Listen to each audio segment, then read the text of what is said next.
we have a very serious problem here in the United States, and this problem is spread to Europe as well. The Russians are actively seeking to destabilize democracies by appealing to far-right political parties and engaging in espionage. They, for years, appealed to the Communist Party and the far left and engaged in espionage.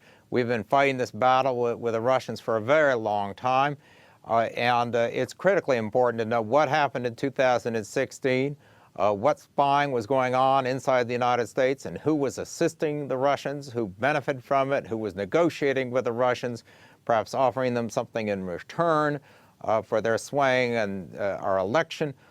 This is a matter of national security for the United States, just like what's going on in France right now should be a matter of concern to the French and to other countries that Russia seeks to infiltrate this way.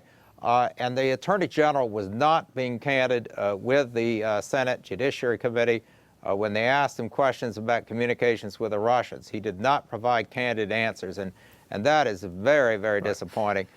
Because how are we going to deal with Russian espionage and this type of activity if our officials, our senior officials, cannot be honest with each other and with the United States Senate? Before we go more into Jeff Sessions, I'm really interested in what you were saying about the Russians and how serious you think it is.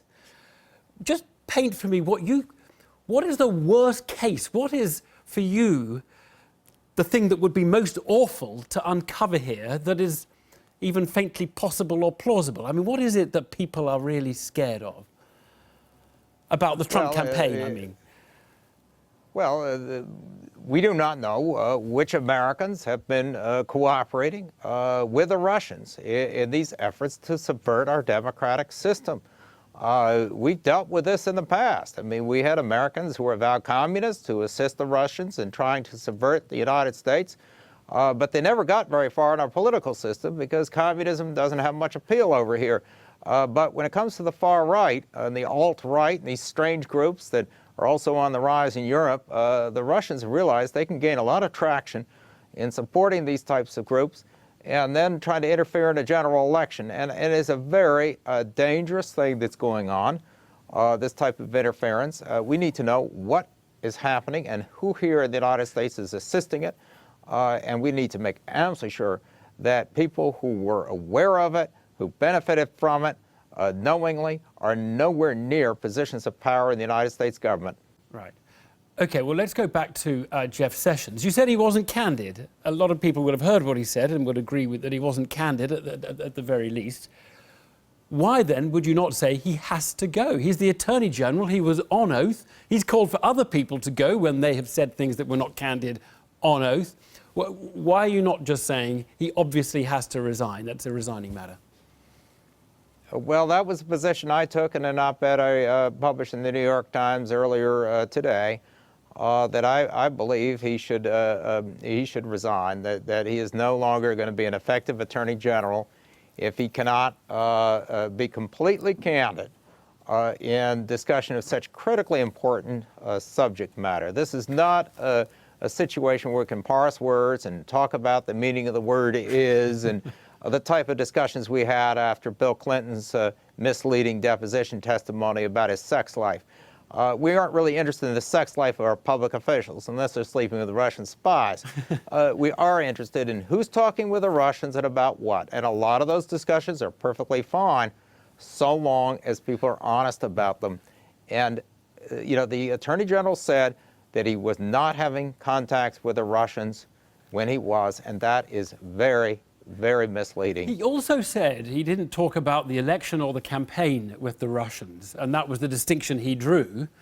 Do you think it is plausible that anybody between August and November could have two conversations, senior policymakers, Washington people, two conversations with someone and not talk about the American election at some point in those conversations?